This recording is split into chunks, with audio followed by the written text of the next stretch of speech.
Gloire au Seigneur. Il y a beaucoup de joie dans mon corps de faire cette merveilleuse réunion de jeunesse. Parce que je crois que derrière cette réunion de jeunesse, il y a aussi un avenir. Et bien sûr que les jeunes d'aujourd'hui seront le peuple de demain. Et puis je suis venu cet après-midi comme aussi un jeune, je me suis converti aussi très jeune. Et j'ai donné mon cœur au Seigneur dans ma jeunesse. Je n'ai pas connu le monde avec beaucoup de joie. Je n'ai pas de conseils à vous donner concernant le monde. Je ne l'ai pas connu. Mais quelques conseils de la parole de Dieu. Amen. Pas qui viennent de moi, mais qui viennent de la parole de Dieu. Amen. Je ne suis pas venu pour choisir un repas. Je ne suis pas un cuisinier, je suis qu'un serveur. Amen. Je viens apporter le repas du cuisinier. Et donc c'est lui qui a cuisiné le repas, c'est lui qui a choisi la parole, c'est lui qui va apporter ce soir le conseil à travers bien sûr ma bouche, mais c'est inspiré par le Saint-Esprit que des hommes ont parlé. Amen. Et je crois qu'on va se réjouir ensemble de cette bonne réunion. Nous voulons qu'on puisse prier le Seigneur. Amen. On ferme nos yeux ensemble si vous voulez bien, et on va demander à Dieu sa miséricorde, demander à Dieu sa grâce, demander à mon frère Mike, pour prier le Seigneur. Amen. Merci parce que tu as payé, Seigneur, Alléluia. ce que nous ne pouvons pas payer. Merci parce que, Seigneur, c'est toi-même, Seigneur, que tu nous as rachetés. Amen. Merci pour l'agneau. Merci pour le péché ôté. Amen. Ah, Seigneur, combien cet après-midi, tout dépend de ce que tu es. Amen. Seigneur, notre capacité, peu de choses, Dieu, mais nous comptons sur toi. Amen. Seigneur, tu es capable de libérer le pire pécheur comme le gentil pécheur. Seigneur, ta parole ne fait pas de favoritisme, Dieu sais. Ta parole, Seigneur, ne met pas, Seigneur, ne sépare pas, mais ta parole assemble, Dieu sais. Et cet après-midi, il peut y avoir des cœurs touchés, je le crois. Alléluia. Que cet Gloire après-midi, à Dieu. tu vas te servir de ton Amen. serviteur. Je te prie, Seigneur, que les cœurs soient disposés. Calme, Dieu. Enlève l'agitation, enlève le trouble et mets le calme cet après-midi. Nous comptons sur toi. Nous comptons sur ce que tu es. Parce que nous, comme disait ton serviteur, nous avons rien. Tout ce que nous donnons vient de toi. Amen. Ton serviteur, sois béni, Jésus. Amen. Amen. Que Dieu nous accorde sa grâce. Amen. Amen. Je crois par la grâce de Dieu et selon peut-être l'Esprit de Dieu qui a parlé à mon corps que la réunion va se dérouler en deux parties. Une réunion où Dieu voudrait faire du bien à notre jeunesse convertie qui est là. Et une deuxième partie de la réunion où on va intercéder pour ceux qui n'appartiennent pas au Seigneur. Alléluia. Et dans cet après-midi, tout simplement, je voudrais vous dire ce que Dieu m'a parlé dans mon cœur. Il m'a dit, Seigneur, dis-leur que la jeunesse de Bélus doit avoir le comportement de la syrophénicienne. Et c'est le comportement qu'on va regarder cet après-midi à travers la parole de Dieu. C'est le comportement que l'Église et la jeunesse de Bélus doivent avoir. Un comportement, Dieu attend après la jeunesse de Bélus. Dieu a un regard posé sur la jeunesse de Bélus. Dieu n'est pas pris en quelque sorte d'émotion sous le prétexte de penser qu'il a laissé la jeunesse. Non, Dieu voudrait faire en sorte de pouvoir devenir co-ouvrier, collaborateur avec la jeunesse de Bélus. Et voyez-vous, je voudrais qu'on puisse voir dans la parole de Dieu, il y a deux histoires auxquelles on voit que Jésus-Christ a dit à deux reprises à des personnes, il lui a dit ta foi est grande. Et à deux personnes, Jésus-Christ a dit ta foi est grande. Et il y a un passage dans la parole de Dieu, dans l'évangile de Matthieu, au chapitre 7, vous verrez qu'il y a un homme qu'on appelle le centenier romain. Et ce centenier romain va avoir un ouvrier à lui, un soldat à lui qui l'aimait bien, un soldat qui était allié d'amitié avec lui. Et puis bien sûr qu'il va tomber malade.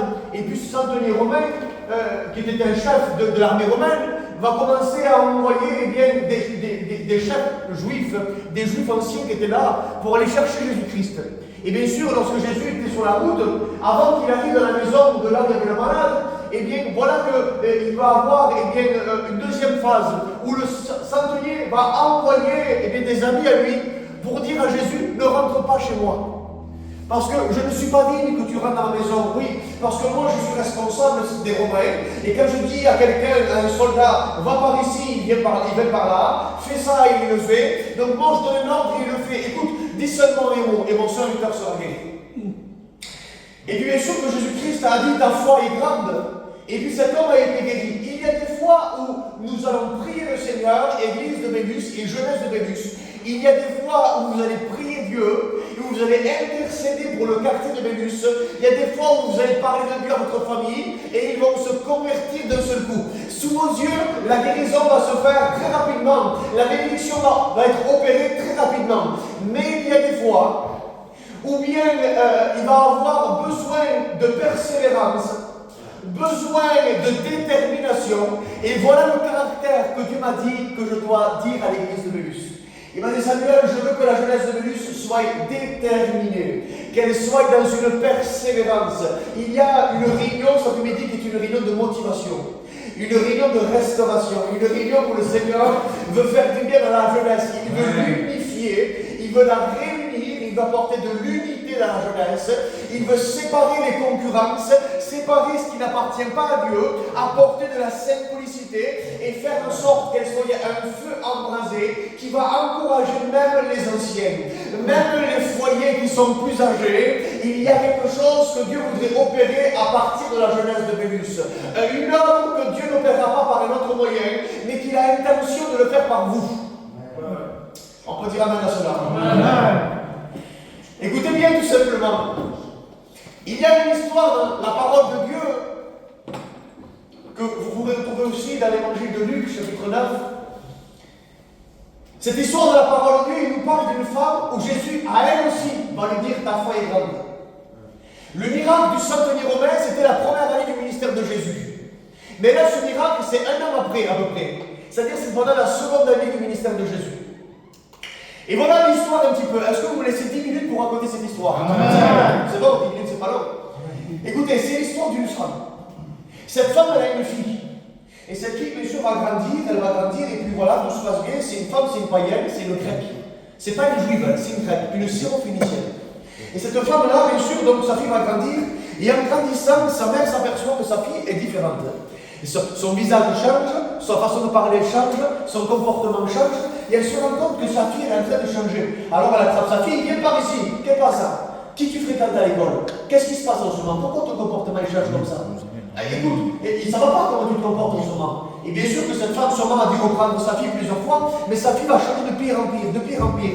Elle va commencer à avoir un comportement vraiment très déplacé et très soucieux. Alors la femme, bien sûr, est très soucieuse et elle se rend compte que ce n'était pas un changement naturel, c'était un changement surnaturel. Il y avait quelque chose qui avait été opéré parce que la petite fille était devenue possédée. Des démons étaient rentrés dans la petite fille, et voilà que tout simplement le comportement avait changé. Et puis cette femme, bien sûr, imaginez-vous, moi je suis père de famille, j'ai des enfants, comme peut-être vous aussi, le comportement de la fille elle change, elle est déboussolée, mais voilà qu'elle a entendu parler de Jésus. Elle a entendu parler qu'apparemment il y avait un Jésus de Nazareth, dont ça renommait partout les villes et les villages, qui avait guéri, qui avait restauré, qui avait délivré, qui avait fait des grands miracles.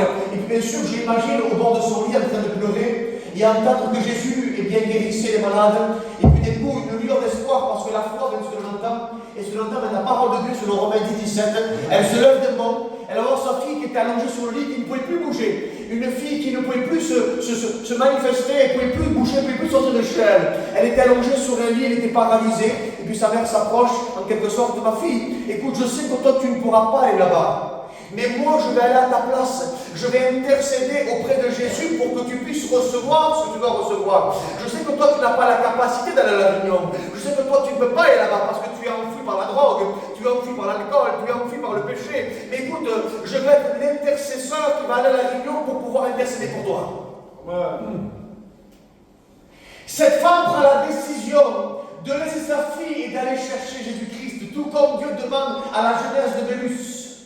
D'être des hommes d'intercession qui vont aller à la persévérance, d'aller chercher Jésus-Christ, d'aller faire des jeûnes, des prières, des supplications pour des gens qui ne viennent pas à nos réunions, des gens qui n'ont pas la possibilité de se déplacer, des gens qui sont attachés par le péché, mais il y a des hommes de Dieu, il y a des guerriers, il y a des hommes qui sont voués à vouloir avoir un zèle, non pas un zèle amer, mais un zèle voulu de Dieu, où ils vont se mettre à prier en disant les copains, les jeunes, venez, on va prier pour l'église de Bélus.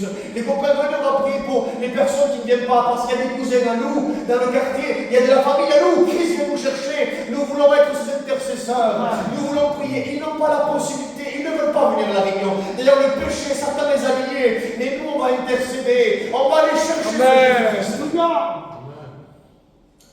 Cette femme, bien sûr, prend la décision de partir, les frères. Et elle part dans une région qu'on appelle Tyr et Sidon. Et puis elle court, mais vous imaginez un petit peu la scène, elle frappe elle claque la porte, et puis bien sûr elle court, elle s'en va, elle court, et puis elle frappe dans les portes pour chercher Jésus-Christ. Elle frappe dans une porte, elle ouvre la porte, donc Jésus n'est pas là, Jésus est là, donc Jésus n'est pas là. Elle frappe à côté, Jésus est là, Jésus n'est pas là. Et puis elle cherche les frères. Il y aura des moments où il faudra chercher. Des moments où on ne trouvera pas comme ça. Des moments où il semblerait qu'on voudrait une manifestation tout de suite, mais on cherche. Et puis elle est persévérante, cette femme-là. Elle continue. Et Jésus-Christ est en train de se cacher. Pourquoi il se cachait? Parce que les pharisiens voulaient le tuer. Mais son heure n'était pas encore arrivée. D'ailleurs, dans Jean 2, il a dit à Marie, il dit, mon heure n'est pas venue. Et dans Jean 19, dans Jean 19, à Judas, il a dit, mon heure est venue. Donc il y avait une heure. Elle avait dit, au temps marqué, Christ est mort pour les impies. Écoutez, 3 fois les pharisiens ont essayé de l'attraper pour le tuer. Mais son heure n'était pas venue. Alors qu'est-ce qu'il fait? Il est caché dans une maison. Et étant dans une maison enfermée, il y avait ses disciples avec lui, là ici, il y avait ses disciples, et il était en train d'enseigner dans les disciples. Et puis d'un coup, elle frappe, elle veut casser l'intimité des gens pour avoir une intimité avec Jésus. Écoutez, vous imaginez comme elle a dû peut-être embêter certaines personnes qui étaient en train de dormir. Est-ce qu'il y a Jésus? Non, il n'est pas là, il faut la porte. Vous imaginez, elle cassait l'intimité des gens parce qu'elle voulait. Elle était déterminée, elle voulait. Et puis un jour, elle frappe à la porte dans une maison et Jésus était là. Écoutez bien, la réunion s'interpelle, la réunion s'arrête.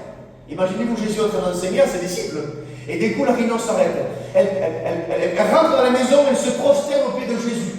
Et elle dit, Seigneur, fils de David. Elle se met à genoux, elle se met face contre terre.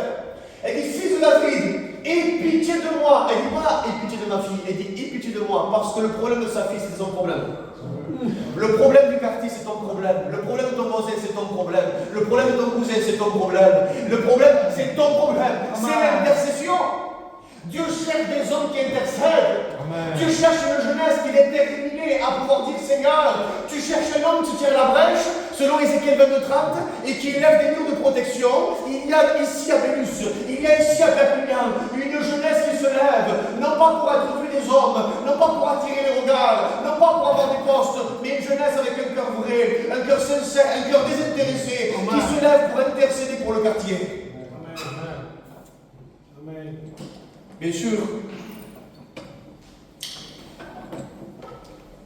Genèse chapitre 19, verset 29. Abraham intercéda pour Lot, et lorsque le feu devait être envoyé à Sodome et Gomorrhe, Dieu se souvient de la prière d'Abraham. Ça veut dire que Dieu se souviendra de ton intercession. Vous savez qu'est-ce que c'est intercéder? C'est prier en faveur de quelqu'un comme si c'était pour toi. Il y a des souffrances dans le quartier. Il y a des gens qui passent par des difficultés. Il y a des gens qui sont tristes. Il y a des gens qui passent par le deuil. Il y a des gens qui sont malades. Il y a des gens qui sont dans le divorce. Il y a des problèmes dans le quartier. Nous ne devons pas être indifférents à ce que nous voyons. Nous ne devons pas être indifférents à ce que nous sommes à proximité, nous sommes responsables de nous-mêmes et responsables de ceux qui nous entourent. Je peux continuer? Ouais. 2 Timothée chapitre 1 et verset 2. Je vous exhorte donc, frères, à faire devant Dieu toutes sortes de prières, parce qu'il existe 13 prières dans la Bible. Je n'ai pas le temps de vous expliquer ça. Il y a 13 sortes de prières. L'adoration, l'intercession, la louange, je ne vais pas tout expliquer. Mais parmi ces 13 prières, il y en a une qui est décrite ici, qui parle de l'intercession. Et l'intercession est une forme de prière qui est très intéressante et très importante. Je vous rappelle que dans Jean 17, Jésus-Christ a intercédé pour ses disciples. Je vous rappelle que dans Luc 22, verset 32, Jésus-Christ a intercédé pour Pierre. Pierre, Satan t'a réclamé comme le froment, mais moi j'ai prié pour toi afin que ta foi ne défaille pas. Il y a un frère d'ailleurs qui priait et qui disait Seigneur, il y a ce que je t'exprime, il y a ce que le Saint-Esprit exprimera. Le Saint-Esprit exprime par des soupirs inexprimables. Vous êtes avec moi? Amen. Actes chapitre 12, verset 5. Écoutez bien, écoutez bien, écoutez bien. Pierre est en prison. Et lorsque Pierre est en prison, il y a une église qui est en train d'intercéder alors que Pierre est en prison. Il est gardé par 16 gardes. Il ne peut pas sortir. C'est impossible. Mais Dieu, à travers la prière de l'Église, même que l'Église n'a pas vu, lorsqu'il était en train de prier, même qu'il ne voyait pas, à l'autre bout de la prison, un tremblement de terre intelligent s'est opéré.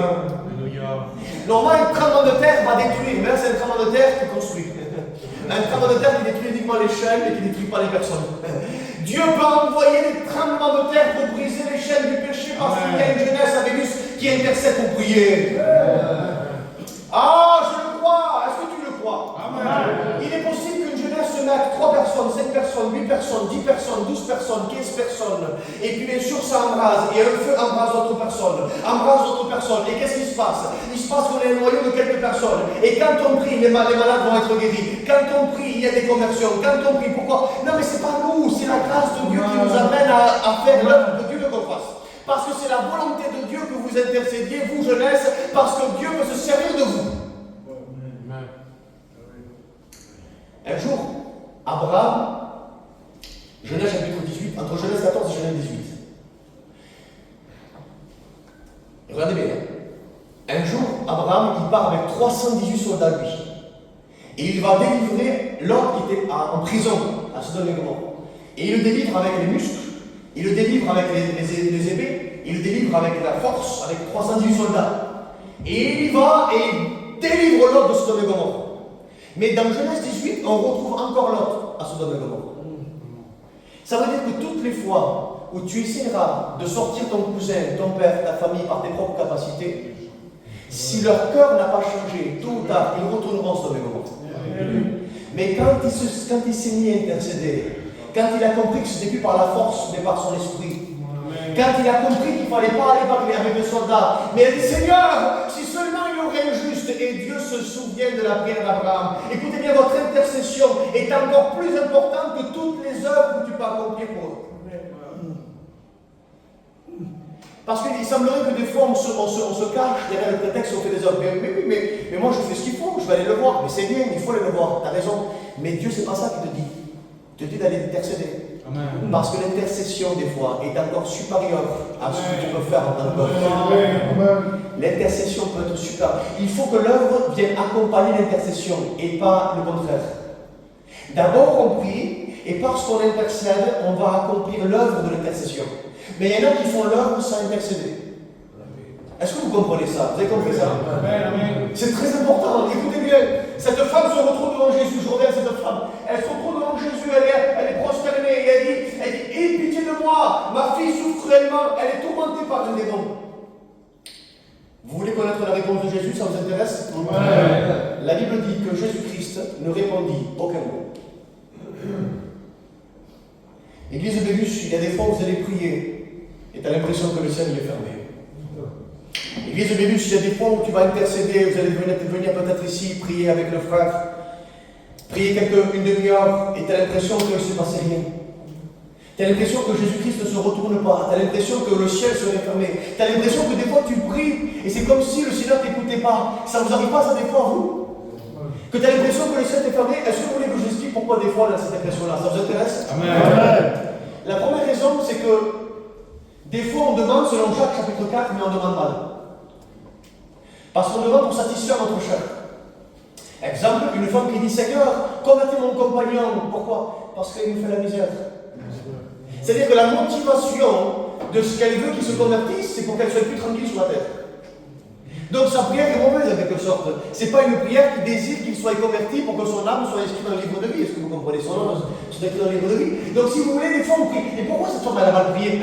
C'est une belle prière qu'elle a fait, non? Elle a dit Seigneur, fils de David, aie pitié de moi, ma fille souffre vraiment possédée par un démon. Qu'est-ce qu'elle a dit de mal là? Elle a dit Seigneur, fils de David. Sauf que c'est une grecque. L'expression fils de David est attribuée pour les juifs. Donc elle est en train de récupérer quelque chose qu'elle a vu des autres, que ça a marché sur les autres et qu'elle attribue pour elle, parce que comme ça a marché pour les autres, si ça marchera pour moi. Sauf que chaque prière est individuelle, chaque prière est unique, et quand je vais intercéder pour telle personne, je vais intercéder de cette manière, et quand je vais intercéder pour cette personne, je vais intercéder de cette manière, et que Dieu va m'inspirer par son esprit la manière dont je dois prier, parce que ton combat, même si le frère à côté a passé par le même combat que toi, la démarche pour avoir la victoire ne sera pas la même. Pourquoi? Parce que tu es unique, tu as une ADN unique et Dieu a une relation unique avec toi. Amen. Unique avec toi. Ainsi, dans cet après-midi, inspiration spirituelle et pas quelque chose qui soit fait pour dire je mélange l'intelligence avec la spiritualité, comme ça marche. Non, il faut que ce soit totalement spirituel. Ouais. La deuxième raison pour laquelle des fois on prie au Seigneur et qu'on ne voit pas la main de Dieu, qu'on a l'impression que c'est. On n'entend pas sa voix, le ciel est fermé. Pourquoi? La deuxième raison c'est ça. Un jour j'étais chez moi et dans ma chambre, j'étais dans ma chambre et ma femme elle m'appelle en me disant Samuel, viens. Et moi je ne lui réponds pas. Et parce que je ne lui réponds pas, elle voulait que je vienne dans l'endroit où elle était. Mais comme je ne lui ai pas répondu, c'est elle qui est venue à l'endroit où moi j'étais. Donc c'est-à-dire que mon silence a permis que non seulement moi je me déplace pas, mais qu'elle se déplace.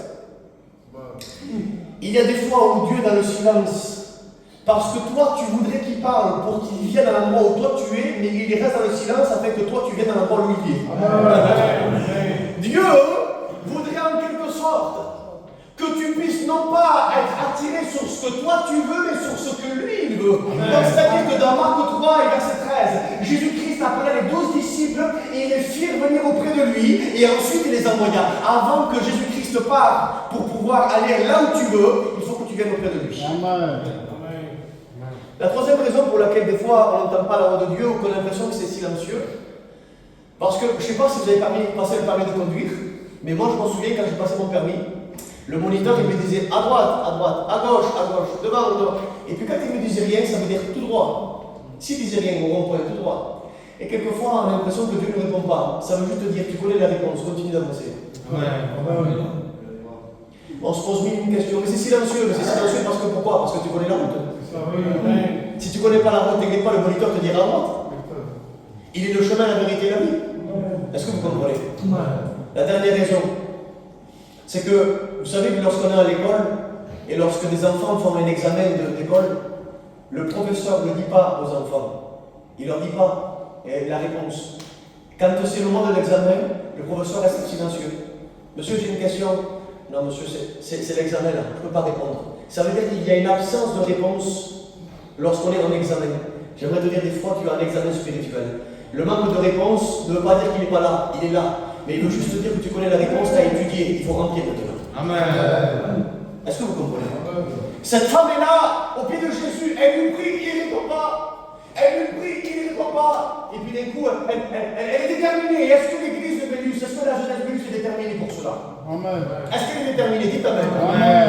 Bien sûr, si cette femme est déterminée, elle dit non, il ne répond pas. Les frères, on va continuer à prier. T'as vu, on prie, il ne vient toujours pas. T'as vu, on prie, toujours pas guéri. T'as vu, on prie, ça ne change pas. On continue, les frères. Et bien sûr, elle continue et elle pose une deuxième chose. Et à la deuxième fois, elle va dire Seigneur, fils de David, aie pitié de moi. La deuxième fois, elle dit ça. Elle le dit 2 fois. Et là, Jésus répond. Il se retourne. C'est bon, non, quand Jésus répond? Il fait un demi-tour, il la regarde et il lui répond. Et il lui dit je ne suis venu qu'aux brebis perdues de la maison d'Israël. Seigneur, explique-moi, je ne comprends pas. Elle a fait tout ce trajet. Elle a fait dans toutes les maisons. Sa fille, elle est prise. Elle vient devant toi, elle s'humilie. Elle fait une prière, tu ne réponds pas. Elle refait la prière, une deuxième fois, elle insiste, et tu lui dis que tu es venu pour les Juifs, pas pour les Grecs. Je ne comprends pas, Seigneur, des fois. Je prie, je ne reçois pas. Je prie. Je comprends. Des fois, il y a des incompréhensions. Église de Bélus, jeunesse de Bélus, vous allez avoir des incompréhensions.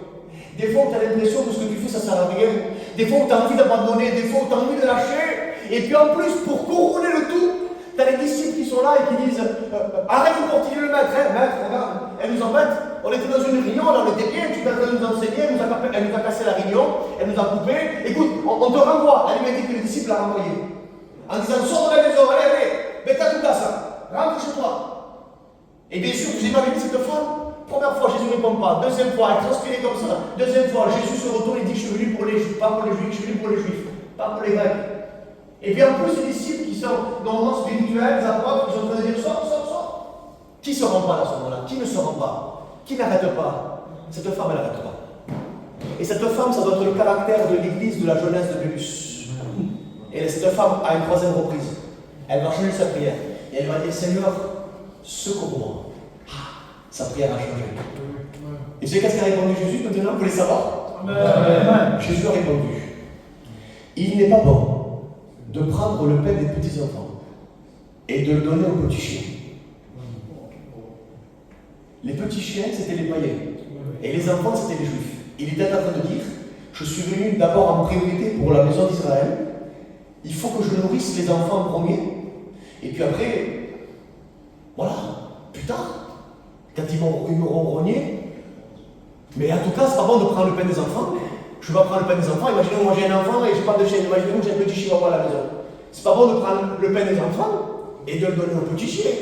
Non. Et là, il comprend. Imaginez-vous.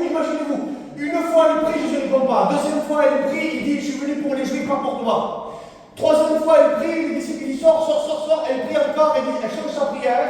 Elle dit, Seigneur, secours-moi. Et il dit, non, je suis venu encore pour les Juifs. Je ne suis pas venu pour les petits chiens. Qui ne serait pas rendu à ce moment-là? Qui n'aurait pas arrêté? Mais l'église de Bélus, la jeunesse de Bélus ne s'arrête pas. Amen. Et elle continue. Amen. Et elle répond à cette prière. Et elle dit, ah, Seigneur, j'ai compris. D'accord. Parce que selon la tradition judaïque, les petits chiens ont le droit de rentrer à la maison. Mais les gros chiens n'ont pas le droit d'entrer à la maison. Dans la tradition des Juifs, un gros chien ne peut pas rentrer dans une maison. C'est interdit, c'est impur. Mais les petits chiens, eux, ils ont le droit de rentrer dans la maison. Donc quand tu m'appelles petit chien, tu es en train de me dire que je ne suis pas dehors, mais que je suis à l'intérieur. Et qu'il faut attendre qu'eux, ils puissent manger, et qu'ensuite il y aura quelque chose pour moi. Ah, Seigneur, écoute, le pain, je ne veux pas. Donne-moi des miettes, ça va me suffire. Amen. Seigneur, nourris tous les enfants, guéris le boiteux, Bartimée là-bas, guéris-le, donne la vie aux aveugles, bénis tous les enfants, mais quand tous les enfants seront rassasiés, n'oublie pas qu'en bas de la table, il y a un petit chien qui attend quelques miettes, parce que je sais que quelques miettes sont suffisantes pour que le quartier de Bélus puisse être révolutionné et transformé. Seigneur, je veux être déterminé, je veux être une jeunesse embrasée, même que je passe par les difficultés, même que la maladie est dans ma maison, même que les problèmes sont chez moi, je veux faire abstraction de ce qu'il y a chez moi parce que j'ai un service à faire pour toi. Tu me le demandes ce soir à travers la prédication. Tu veux une jeunesse embrasée qui puisse intercéder pour un quartier. Je veux faire partie de cette jeunesse-là. Alors j'irai jusqu'au bout, même si des fois je suis fatigué. Au vu de cette discussion, au vu de cette femme, au vu de cette réponse, tu sais qu'est-ce qu'a dit Jésus? Femme, ta foi est grande. Amen. Qu'il te soit fait selon ta foi. Elle court chez elle. Elle ouvre la porte. Elle voit sa fille, non pas allongée sur le lit, étant possédée. La Bible ne le dit pas, j'imagine, comme un cogitant. Elle était souvent en train de faire un bon glissant. Un bon repas mangé.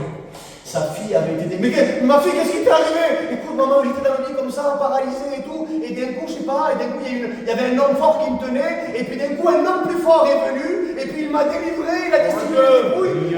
Écoute, je me sens bien là, je suis délivré. Amen. Et je crois que celui qui a fait ça, c'est Jésus. Amen. Écoutez bien, votre prière va avoir son fruit. Amen. Votre prière va avoir son fruit. Amen. Il y a des gens qui vont être délivrés parce que la jeunesse veut se lever. Il y a des gens qui vont se convertir parce que la jeunesse veut se lever. Écoutez bien, cette fille a été délivrée, ta famille sera aussi délivrée. Amen. Cette fille a été délivrée, eh bien ton foyer va être délivré. Il est possible que ça soit opérable pour toi aussi.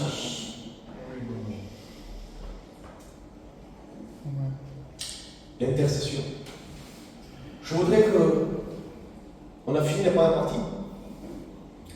Je voudrais qu'on puisse faire quelque chose selon ce que j'ai reçu. Je suis dans la liberté, les frères.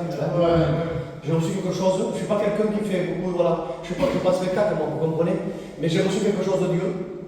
Et je voudrais être obéissant au Seigneur.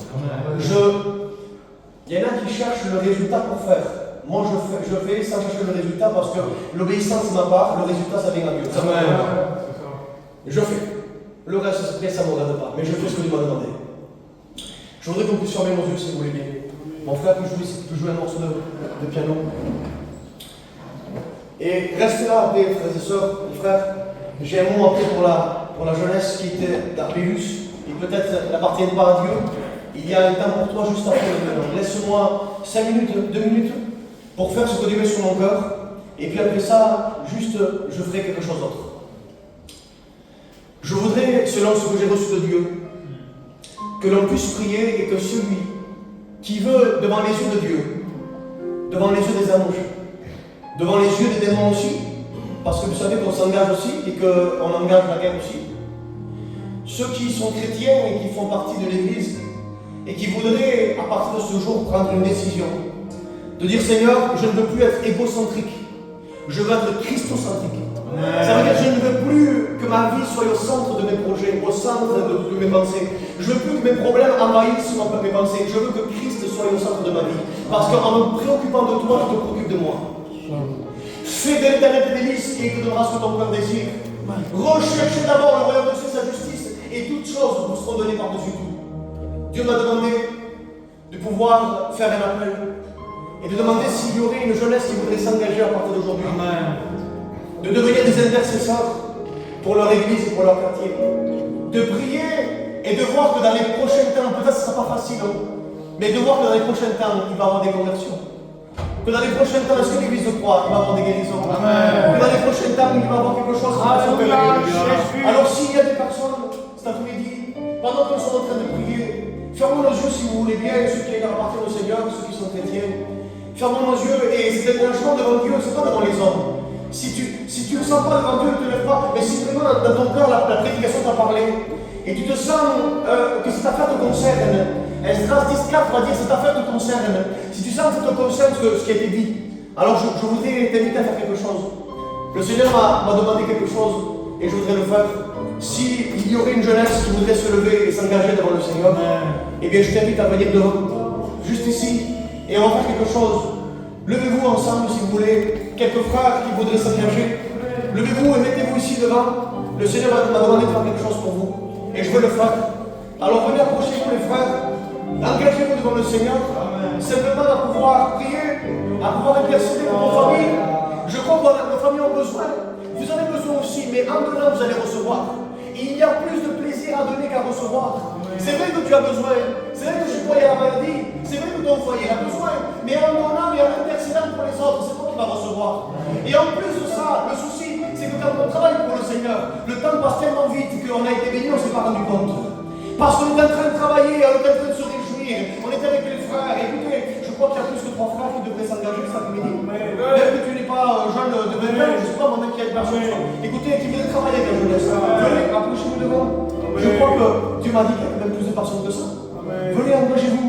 Vous n'allez pas dire que vous allez faire des réunions toutes les 3 minutes, les frères, je ne sais pas. Mais ça veut juste dire qu'à partir d'aujourd'hui, vous allez commencer à prier le Seigneur pour que dans son quartier il se passe quelque chose.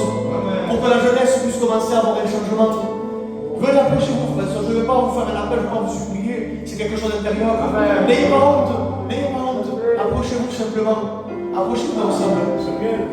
Moi j'ai besoin de Allez, mon frère. Amen. Écoutez, si quelqu'un veut se rajouter, il faut se rajouter. Amen. Si vous voulez, on va fermer nos yeux. Et on va prier le Seigneur. Parce que même que tu parles des chrétiens, même que tu ne pas chrétien, ta famille elle a besoin aussi. Tu serais content qu'une jeunesse prie pour ta famille. Tu serais content qu'on intercède pour sa grand-mère, qu'on intercède pour tes parents, qu'on intercède pour ton frère, qui est à la drogue. Tu aimerais que Dieu revienne. Alors écoutez, tu m'as dit tout simplement, Samuel, vous allez faire un rond, vous allez faire un cercle, vous allez vous tenir comme cela, après les frères, et vous allez prier les uns pour les autres. Et je voudrais qu'on puisse prier ensemble, c'est vrai. Et si Dieu veut rentrer bien, j'ouvre le cercle.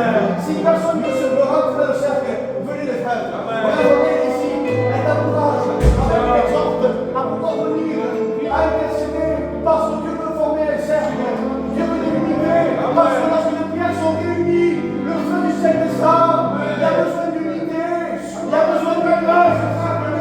Les frères, venez, approchez-vous, ma personne. Venez, les frères, si vous prenez les bras, qu'on puisse prier ensemble. Alléluia. Amen. Seigneur, nous te glorifions. Je te prie pour cette jeunesse. Je te prie de l'embraser dans le feu. Non pas dans le feu, Seigneur, qui est arrivable par l'homme, mais comme nous serons comme être de croix, un feu sur toi. Seigneur, le feu du ciel descende. Parce qu'ils sont unis, parce qu'ils sont ensemble, parce qu'ils sont sur le piédestal, parce que leur cœur ne pas leur cœur, mais l'amour et la compassion les unissent. Seigneur, remplis-moi, Seigneur, prenez un courage. Seigneur, qu'il soit, il s'est pas l'engagé. Il s'est pas l'engagé. Bénis, Seigneur, bénis-le pour engager les hommes. Fortifie-le, remplis, Seigneur, nous la promesse par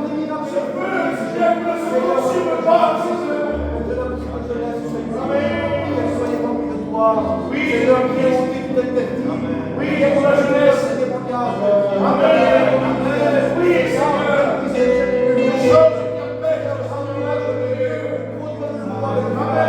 Au nom de Jésus-Christ. Amen. Alléluia. Amen. Amen. Gloire au Seigneur. Je prends encore 2 minutes, continue à jouer mon frère. Je prends 2 minutes et j'arrête de marcher. Merci Jésus-Christ. Maintenant que Dieu a formé son équipe, Merci. et je crois que parmi vous, il y avait encore des gens qui devraient se greffer, mais c'est pas grave. C'est pas important que le principal, c'est que tu te greffes lorsque l'intercession va commencer. Je voudrais qu'on expérimente l'intercession. Maintenant, les frères, si vous voulez, on peut chanter un cantique doucement, sans micro. Les frères, comme ça, sans micro, on peut chanter un cantique. Et pendant ce cantique, je voudrais que ceux qui sont approchés dans le rang, et même ceux encore qui sont là comme le frère et comme les frères, je voudrais qu'on prie pour nos amis qui sont ici, qui ne connaissent pas le Seigneur. Parce que si nous avons dit qu'on croit que si on intercède Pierre sur de prison, on croit aussi qu'ici, là, si on prie pour vous, vous pouvez être délivrés. Il y a des hommes qui sont venus parmi nous qui sont peut-être captifs par le péché. Certains voudraient arrêter de fumer, d'autres voudraient arrêter de se droguer, d'autres voudraient arrêter de vivre dans des situations compliquées. Et ils sont venus parce qu'ils ont un espoir et ils croient que Dieu peut les bénir. Mais c'est compliqué, écoute, tu es venu mais tu es compliqué dans ta tête. Tu compliques les choses de Dieu alors que c'est simple. Le mot logique vient du mot logos. Le mot logos c'est la parole. Parce que pour Dieu la logique c'est la Bible. Amen. La logique la Bible elle est corrompue par le péché. Écoute bien, ta logique elle empêche Dieu de se manifester. Arrête de compliquer. L'évangile est simple. Sur ta famille, ferme tes yeux. Et dis Seigneur, à partir de maintenant, je veux que l'Église prie pour moi. Amen. Si tu as envie que l'Église prie pour toi, ferme tes yeux à ta place. Mais moi je ne suis pas chrétien, ferme tes yeux à ta place. Et dis Seigneur, c'est vrai que je ne suis pas baptisé. Je ne suis pas chrétien. Je connais. Et cet après-midi, tu as vu, je suis venu écouter le serviteur de Marseille. Et il a prêché sur l'intercession. C'était un mot qui était pour les chrétiens. Et moi je suis là, Seigneur. Amen. Je suis là et j'ai un besoin. Est-ce que tu m'aurais oublié? Écoute, non, Dieu ne t'a pas oublié. Dieu voudrait que tu n'écoutes pas simplement que de théories parce que tu as écouté beaucoup de prédications. Tu as même écouté le vrai évangile, tu as écouté la croix, tu as tout écouté. Tu sais ce qu'il faut faire. Mais ce que tu as besoin maintenant, c'est d'expérimenter la délivrance. C'est de la vivre pour la témoigner. Il y a besoin de vivre. Alors ferme tes yeux. Les frères, on chante un cantique maintenant. Le cantique que vous voulez. Allez-y les frères. Je vais continuer la balle à travers ce cantique. Chantez les frères. Ferme tes yeux et je vais prier pour toi. Le Seigneur peut te délivrer. Mon ami, le péché est un monstre qui voudrait infiltrer le venin. Mais tu sais, lorsqu'un serpent mord, on ne sent pas le venin tout de suite. Le venin va paralyser au fur et à mesure les muscles. Et c'est que quelques heures après que le corps va s'arrêter. Tu commences à sentir l'efficacité du venin du péché. Au début, la drogue c'était bien. Au début, les sorties, la fouette c'était bien. Mais au fur et à mesure, tu sens que ça procure de la grâce. Au fur et à mesure, tu sens que ta vie, elle commence à ressentir les impacts. Je veux te dire que Christ voudrait te délivrer. Te délivrer de ton péché. Il voudrait que tu le vives. Ce ne soit pas qu'une théorie, mais qu'à travers l'intercession des frères, à travers cette disposition, que le diable recule, que le péché soit immobilisé, que ton foyer puisse changer. Peut-être que les gens ne laisseraient pas un euro sur toi, mais Christ a visé sa vie. Pour que tu puisses changer. Je voudrais tellement te prendre le bras et te dire que Christ voudrait te changer. Que Christ voudrait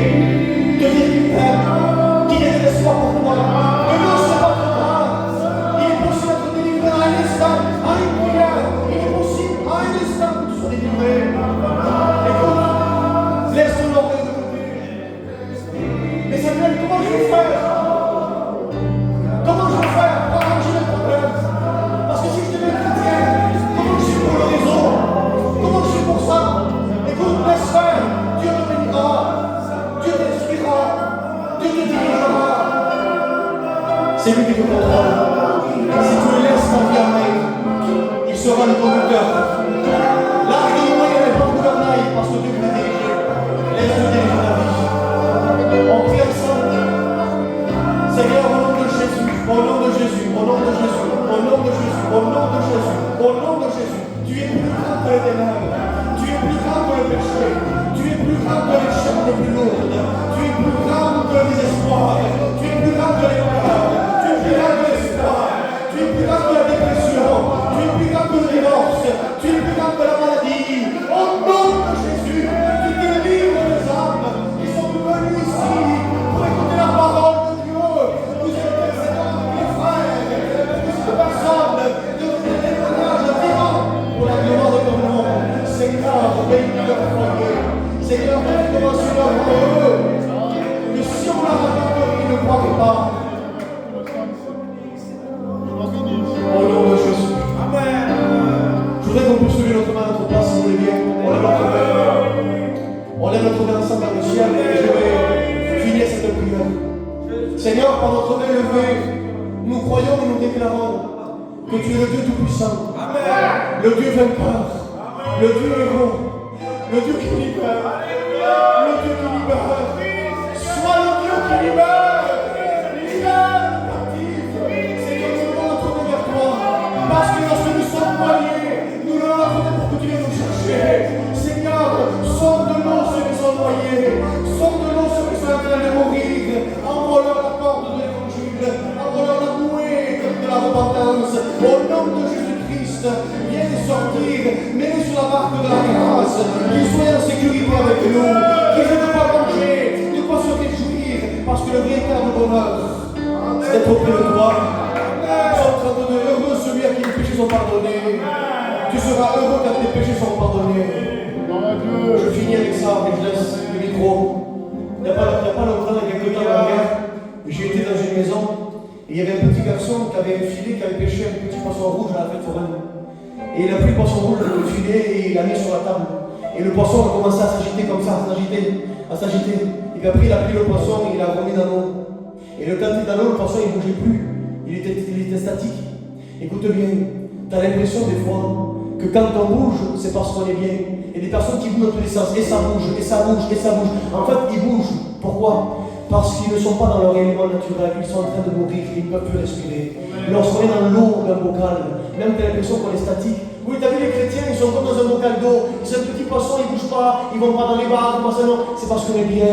Amen. On a le repos. On est le repas. C'est qu'on ne va pas partout. C'est qu'on n'est pas en train de s'agiter. Mais écoute, tu sais pourquoi tu t'es agité? Tu sais pourquoi tu voudrais être partout? Tu sais pourquoi tu as des projets? Dans ton cerveau, c'est compliqué. Le soir, tu te couches, tu gamberges. Le matin, tu te lèves, tu gamberges. Tu es un homme qui voudrait réussir financièrement. Tu es un homme qui a des projets, beaucoup de projets. Tu voudrais ouvrir ta entreprise, tu voudrais faire ça, tu as beaucoup de projets, mais finalement, il n'y a rien qui fait. Parce que seul le dessein d'éternel se réalise. Un homme qui voudrait beaucoup bouger, mais en réalité, il ne fait rien. Pourquoi? Il est en train de mourir, il est en train de suffoquer. Ça bouge pour rien. Laisse que Dieu te prenne. Il te place dans une intimité. Laisse que Dieu te prenne. Il te donne de la parole. Si l'arbre grandit quand il est dans la terre, si l'oiseau est bien quand il est dans le ciel, si le poisson est bien quand il est dans l'eau, l'homme est bien uniquement quand il est auprès du Seigneur. Je termine. Vous avez vu un gant d'humain. Il a été fait à la forme d'une main pour contenir une main. Dans un gant, on n'est pas un pied, non? On met une main. Dans un gant, on n'est pas la tête, non? On met une main. Dans un gant, on ne met pas une boule de pétanque parce que ça ne va pas remplir tout le long. Selon Genèse chapitre 1, c'est l'homme en hébreu. Ça veut dire que Dieu a été fait, que l'homme a été fait à l'image, à la ressemblance de Dieu. Ça veut dire que si l'homme a été fait à l'image de Dieu, c'est pour contenir Dieu. Amen. Autant qu'un gant a été fait à la forme d'une main pour contenir une main, autant que le cœur de l'homme a été fait à l'image de Dieu pour contenir Dieu. Dans le cœur de l'homme, on ne met pas la drogue, ça ne prend pas toute la place, le cœur n'est pas satisfait. Dans le cœur de l'homme, on ne met pas l'alcool, ça ne prend pas toute la place, on n'est pas satisfait. La seule chose qui nous satisfait, c'est la forme parfaite que notre cœur a été créé. Et cette forme-là n'est pas quelque chose, c'est quelqu'un, et ça s'appelle Jésus. Amen. Qu'il te délivre au nom de Jésus. Et que tu puisses comprendre que ton état de vivre comme ça, ce n'est pas une vie. Nous vous en supplions, soyez réconciliés avec nous. Amen. Nous vous en supplions, ne vivez plus comme ça. Venez avec nous, intercédant, on se régale. On se réjouit. La vie chrétienne, c'est la meilleure vie. Venez avec nous, écoutez, vous allez voir combien des possédés sont délivrés. Venez avec nous, vous allez voir que des malades sont guéris. Venez avec nous, vous allez voir que des guérisons sont faites. Parce que Dieu est encore à l'œuvre. Que Dieu vous bénisse. Amen.